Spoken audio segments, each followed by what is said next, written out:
Yo, yo, yo, yo! What is up, dudes and dudettes in the air now? My name is Scythe, and we are back again for some more Warframe. It's about time, isn't it? I've been so super duper busy with recording like trove videos and stuff like that because the expansion's coming out. Much hype, even though I don't really like breaking the fourth wall and talking about other games while we're on a current game. So quite a few things have happened in Warframe, and the only reason that I am talking about the behind the scenes stuff is because I'm spending so much of my time recording all the Trove stuff, it means that for a little bit, until the hype kind of dies down with all of the stuff going on with Trove, then I'm pretty much only going to be recording these videos when I can, which is right now. And you might hear in my voice too, I actually just finished a very, very long Trove recording session, so you'll have to excuse if I kind of start losing my voice throughout the video and stuff like that. So anyway, this is the dojo. A lot of things have changed, and a lot of things that I gotta tell you all about.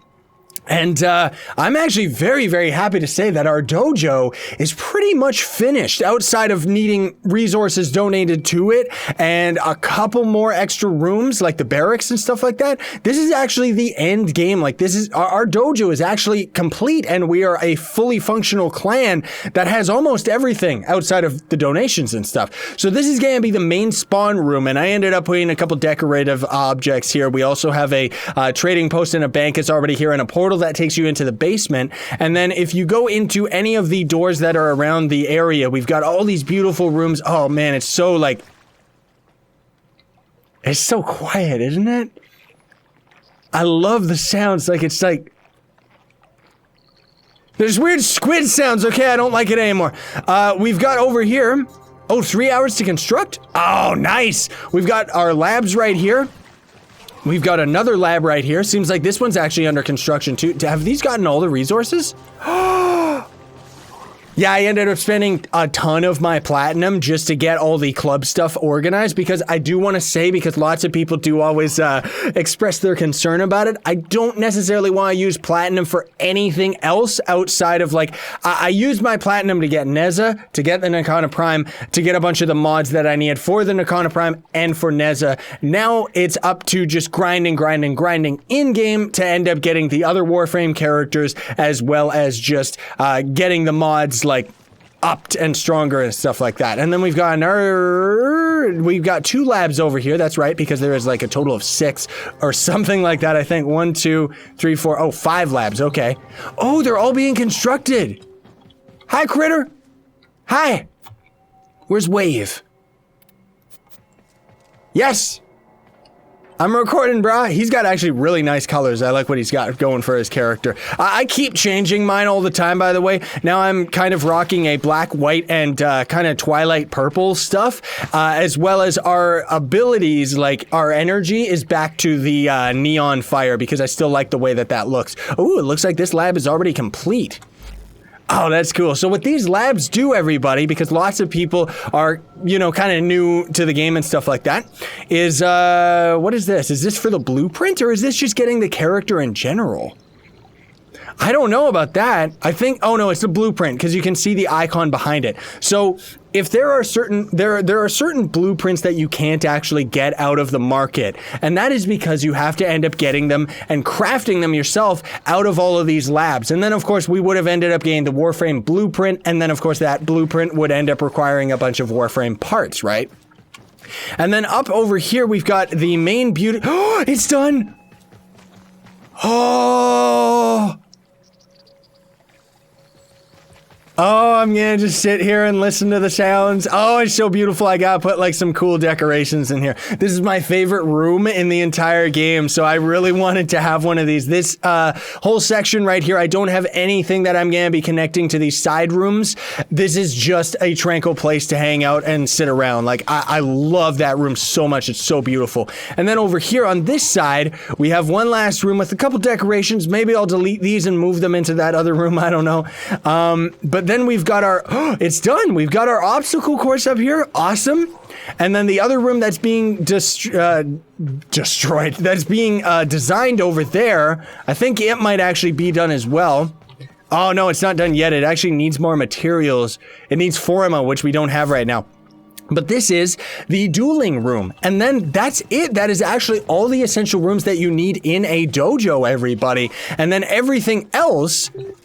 I wanted to desperately have all of that stuff connected to the main room. I wanted that so crazily, like you have no idea. I wanted it so that you would spawn in the area and you didn't have to run 5 miles to end up getting around the club. So now here in the basement, we've got all the prerequisite rooms that were required for crafting any of the other rooms. Like this one is actually one of the greater halls, which was needed before we could craft another greater hall. We have barracks, we have reactors, we have an oracle down here and everything like that.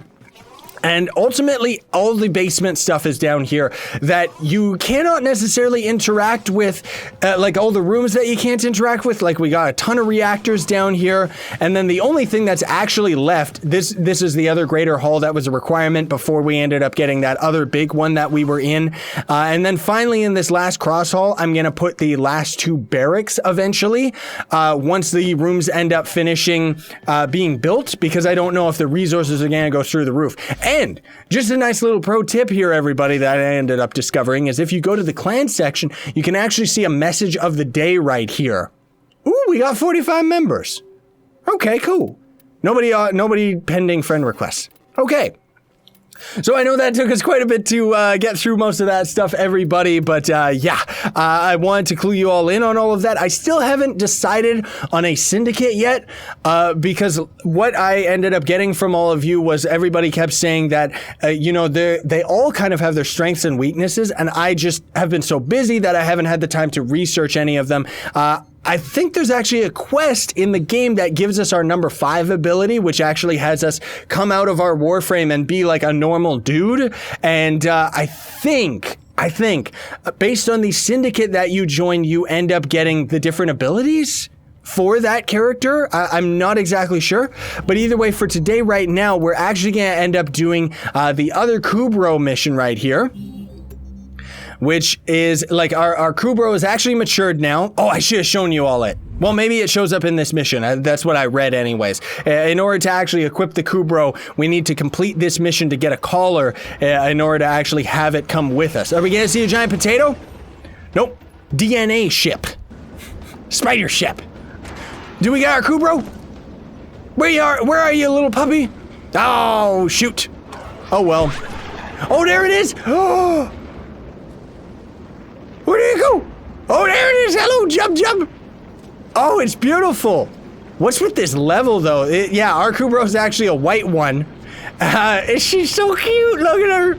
Oh, my goodness. Doing backflips? What's with you, dog? Of course, I called it JUBJUB.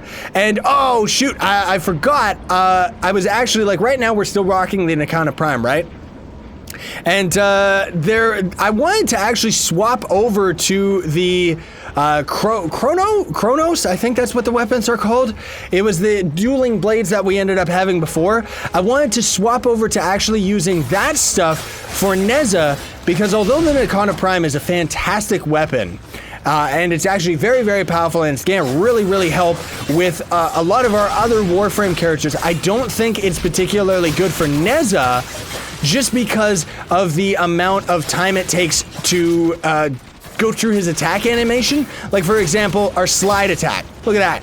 We ended up getting through that enemy. We killed it with our warding halo because this is a weak mission. But on average, unless we're like 5 miles out, our slide attack, like we slide so fast and so far that we have to be like really, really far away from the enemy in order to actually get the slide attack to actually register and go on the enemy. Otherwise, half of the time we just slide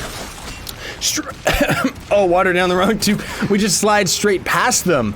But the reason that I wanted to swap back to the Chronos, I think that's what it's called, I hope I'm getting that right, is because its attack animation are actually very, very quick. Like seriously, it's almost like TIE, TIE fighting, TIE fighter. Yeah. It's almost like TIE because, it's kind of like very heavy elbow attacks and stuff like that. So because of that, we end up being able to do a lot of Neza's abilities. Like, the way that I see it is it's like, I think that it's better to have a sword. Why are we cloaked? What is that? If we stand still long enough, do we cloak? What was that? Weird. Maybe that's our dog's ability or something. I don't know. But yeah, the way I saw it is if we end up having a fast weapon to go with a fast character, I think is a lot more optimal rather than just using whatever weapon I want to use. Like the Nakata Prime is definitely a great weapon and it's a great investment, but we'll probably end up using it on other characters and other classes rather than this one. Even when we end up eventually swapping back to the Excalibur, I'm pretty sure he's actually good with two-handed weapons. The Grimitar, whatever that one's called. I've heard that that's actually a very good one for the Excalibur, and in general, I mean, I actually, like, my actual favorite weapon in games is the two-handed swords and stuff, so I think it'll be really, really cool to end up swapping over to a more bulky, more tankier class and just kind of wrecking with it, right? Like, there's the, what's it called, the Dragon class?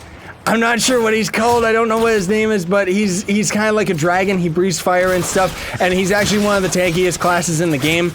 There's also Inaros, which I find to be a real cool one, but he actually works better with the Orthos than any of the other heavier weapons or anything like that because of his playstyle. He's also, like, I find in general, I seem to be attracted towards the characters that are very, very weird. Like, I like Neza, I like Inaros, and he's in our class where I don't think he has any shields. He actually just has, waves remaining 3. Okay, I was wondering. He actually just has, like, raw health and a lot of life leech stuff. He's very much like the Revenant from Trove. And then there is that dragon character, which is a very, very tanky, like, crazy class. Yeah, we seem to be getting some random buff where we're going invisible. I wonder if that's because of JUBJUB. Is it? I don't know. That's pretty cool, though. I actually really like that. I'm gonna have to get a proper screeny weenie of JUBJUB before we end up calling it for today. Probably I'll just get a good screenshot in our ship or something like that. But yeah, I want to. Hey, this is a little bit of a required mission rather than a fun one, everybody, because we actually have to do this in order to get our collars so that we can use JUBJUB in any other missions. And somebody correct me if I'm wrong.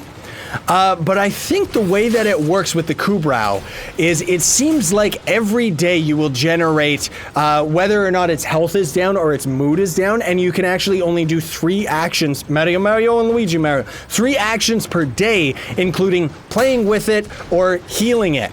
I think that's how it works. Maybe you have to end up buying more healing resolve or something like that. I don't know.